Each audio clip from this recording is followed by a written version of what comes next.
On June 21st, 1964, tragedy struck in the city of Philadelphia, Mississippi, when three young civil rights activists were abducted and murdered. The three men, Michael Schwerner, James Chaney, and Andrew Goodman, were in Mississippi as part of the Freedom Summer Initiative, a movement organized by the Freedom Riders to register Black Americans to vote. Their murders sparked national outrage and galvanized support for the Civil Rights Act of 1964. The case of Chayney, Goodman and Schwerner has become a touchstone of the civil rights era. I'll tell you more about it coming up.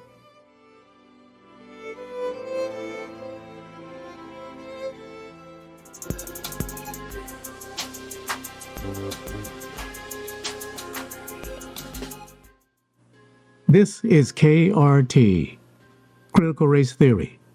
It's not the one they teach in law school, but the one banned in public schools. In 1890, Mississippi passed a new constitution and additional laws that effectively excluded most black residents from registering or voting. This was upheld through economic boycotts and violence. In the early 1960s, Mississippi and other local and state governments in the American South refused to comply with federal directives for racial integration. This defiance came after recent Supreme Court rulings that challenged the Mississippi establishment, and white society responded with hostility. White supremacists used tactics such as bombings, murders, vandalism, and intimidation to discourage black residents and their supporters from northern and western states from participating in voting rights and integration. Skip ahead to 1961. That's when Freedom Riders, who challenged the segregation of interstate buses and related facilities, were attacked on their route.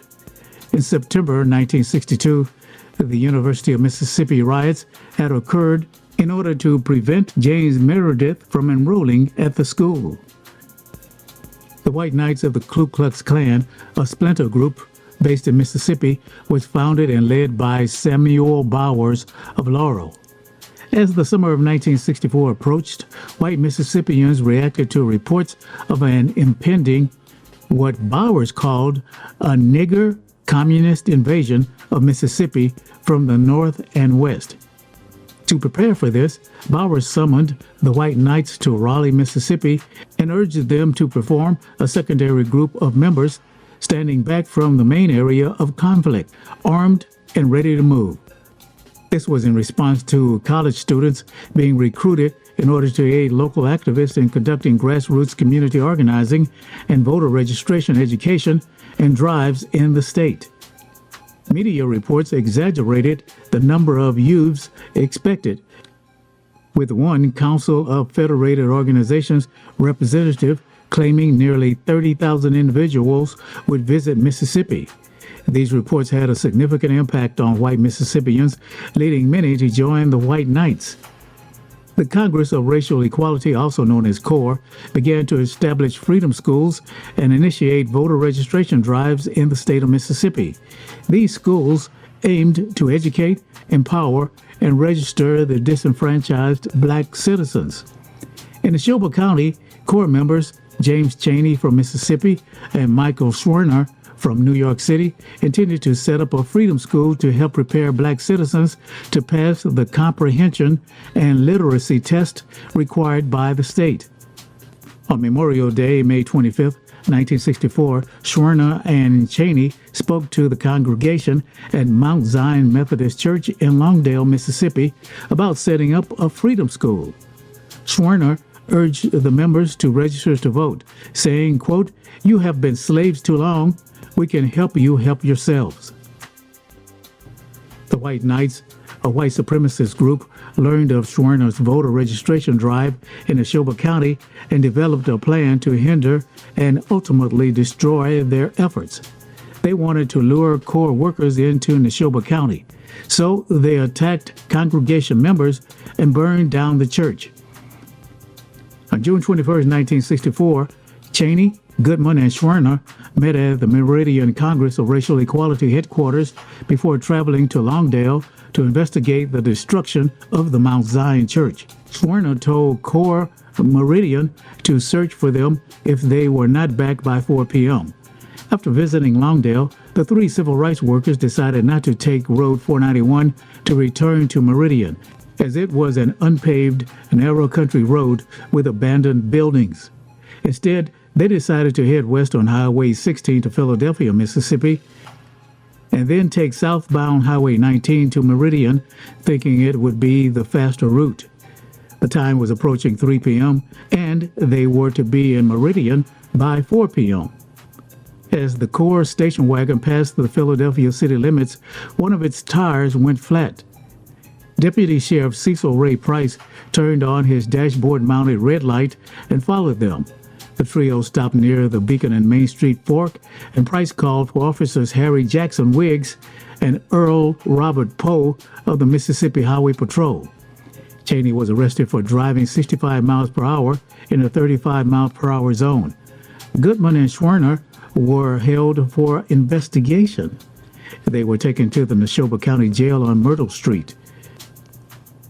Meanwhile, at the Meridian office, workers became alarmed when the 4 p.m. deadline passed without word from the three activists. By 4:45 p.m., they notified the Cora Jackson office that the trio had not returned from Neshoba County.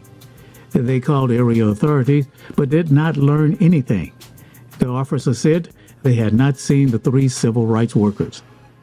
After Chaney, Goodman, and Schwerner were released from the Neshoba County Jail shortly after 10 p.m. on June 21st, they were followed almost immediately by Deputy Sheriff Price in his 57 white Chevrolet patrol car. Soon afterward, the civil rights workers left the city limits located along Hospital Road and headed south on Highway 19. They arrived at Pilgrim's store, where they might have been inclined to stop and use the telephone, but the presence of a Mississippi Highway Patrol car manned by Officers Wiggs and Poe most likely discouraged them. So they continued south toward Meridian. The lynch mob members who were in Travis Barnett's and Billy Pose's cars were drinking while arguing who would kill the three young men. Eventually, Burks drove up to Barnett's car and told the group, quote, "They're going on 19 toward Meridian. Follow them." After a quick rendezvous with Philadelphia police officer Richard Willis, Price began pursuing the three civil rights workers. Posey's Chevrolet carried Roberts, Sharp, and Townsend. The Chevy apparently had carburetor problems and was forced to the side of the highway. Sharp and Townsend were ordered to stay with Posey's car and service it. Roberts transferred to Barnett's car, joining Klan members Arledge, Jordan, Posey, and Snowden.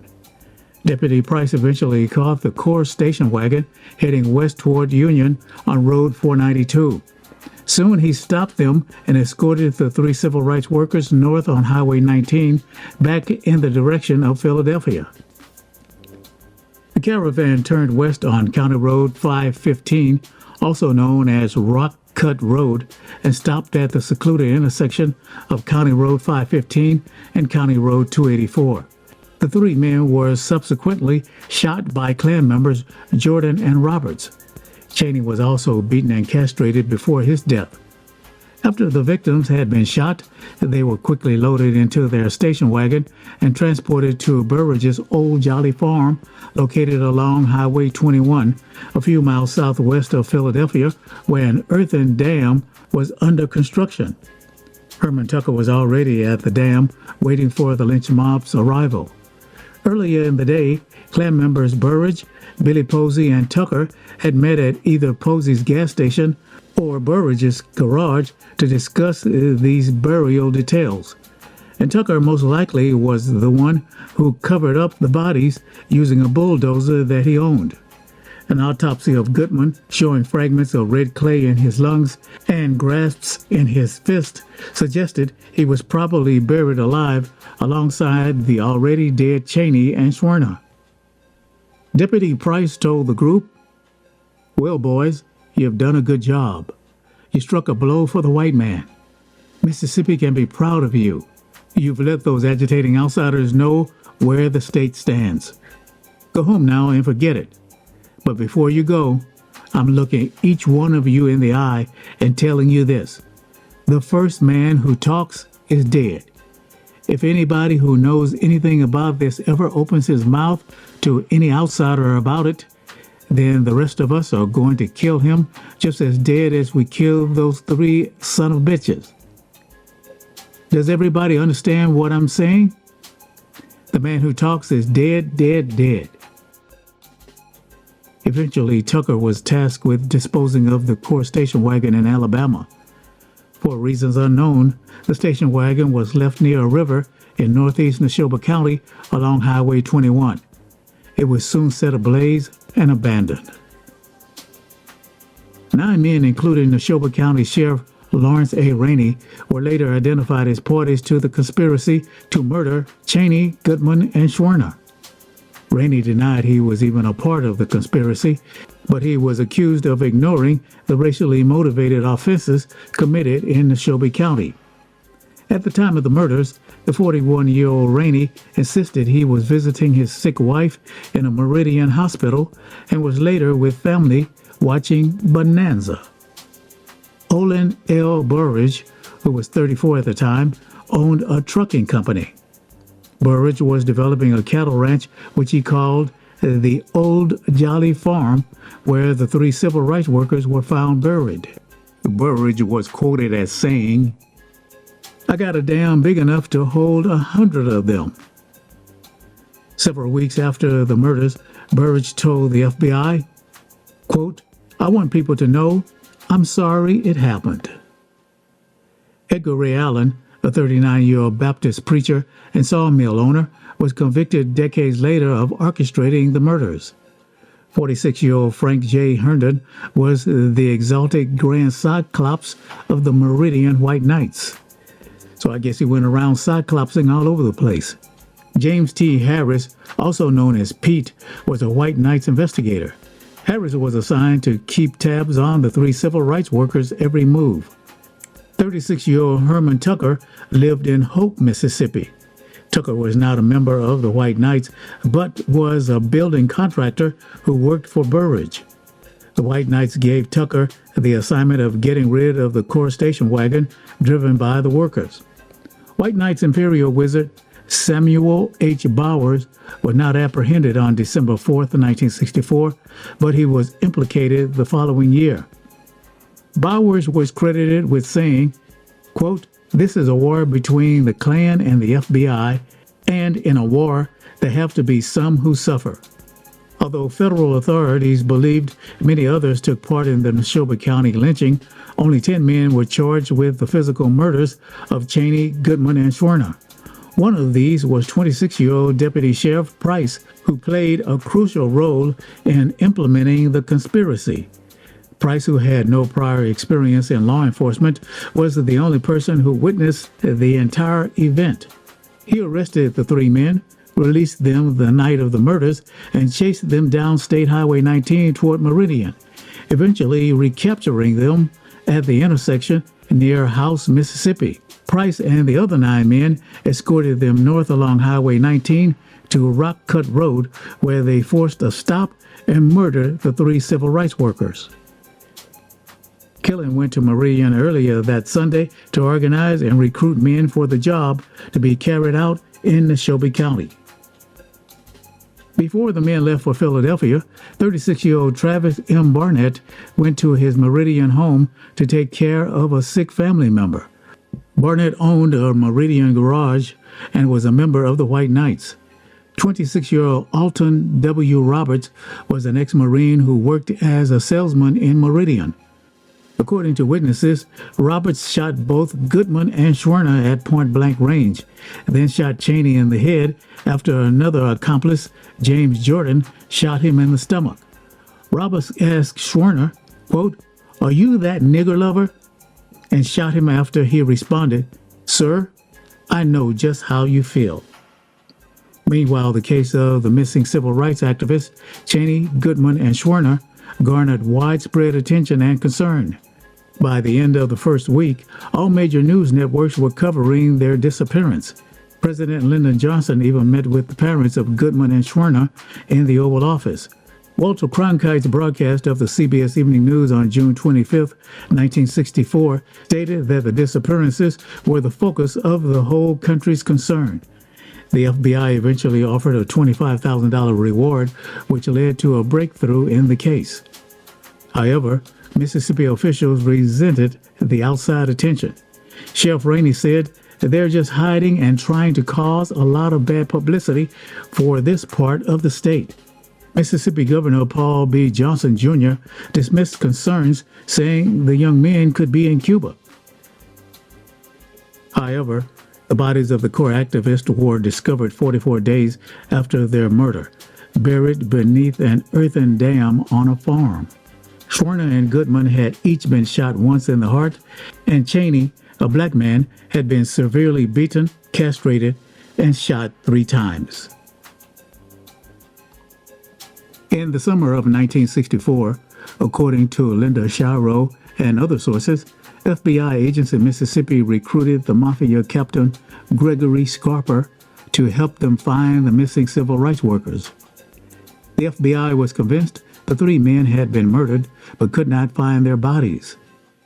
The agents thought that Scarper, using illegal interrogation techniques not available to agents, might succeed at gaining this information from suspects. Once Scarper arrived in Mississippi, local agents allegedly provided him with a gun and money to pay for information. Scarper and an agent allegedly pistol-whipped and kidnapped Lawrence Byrd, a TV salesman and secret Klansman, from his store in Laurel and took him to Camp Shelby, a local army base. At Shelby, Scarper severely beat Byrd and stuck a gun barrel down his throat. Byrd finally revealed to Scarper the location of the 3 men's bodies. The FBI never officially confirmed the Scarper story, though not necessarily contradicting the claim of Scarper's involvement in the matter. Investigative journalist Jerry Mitchell and Illinois high school teacher Barry Bradford claimed that Mississippi Highway Patrolman Maynard King provided the grave locations to FBI agent Joe Sullivan after obtaining the information from an anonymous third party. King was revealed publicly 40 years after the original events to be the Mississippi Highway Patrol officer known as Mr. X. King died in 1966. In January 1966, Scarper allegedly helped the FBI a second time in Mississippi on the murder case of Vernon Dahmer. He was killed in a fire set by the Klan. After this second trip, Scarper and the FBI had a sharp disagreement about his reward for these services. The FBI then dropped Scarper as a confidential informant. In a famous eulogy for Chaney, Corps leader Dave Dennis voiced his rage, anguish, and turmoil. He said, "I blame the people in Washington, D.C. and on down in the state of Mississippi just as much as I blame those who pulled the trigger. I'm tired of that. Another thing that makes me tireder is the fact that we as people here in the state and the country are allowing it to continue to happen. Your work is just beginning. If you go back home and sit down and take what these white men in Mississippi are doing to us, if you take it and don't do something about it, then God damn your souls." President Johnson and civil rights activists used the outrage over the activists' deaths to gain passage of the Civil Rights Act of 1964, which Johnson signed on July 2nd. This and the Selma to Montgomery marches of 1965 contributed to the passage of the Voting Rights Act of 1965, which Johnson signed on August 6th of that year. In 2004, on the 40th anniversary of the murders, a multi-ethnic group of citizens in Philadelphia, Mississippi, issued a call for justice. More than 1,500 people, including civil rights leaders and Mississippi Governor Haley Barbour, joined them to support having the case reopened. On January 6, 2005, an Neshoba County grand jury indicted Edgar Ray Killen on 3 counts of murder. When the Mississippi Attorney General prosecuted the case, it was the first time the state had taken action against the perpetrators of the murders. On July 21, 2005, a jury convicted Killen on 3 counts of manslaughter. He was described as the man who planned and directed the killing of the civil rights workers. Killen, then 80 years old, was sentenced to 3 consecutive terms of 20 years in prison.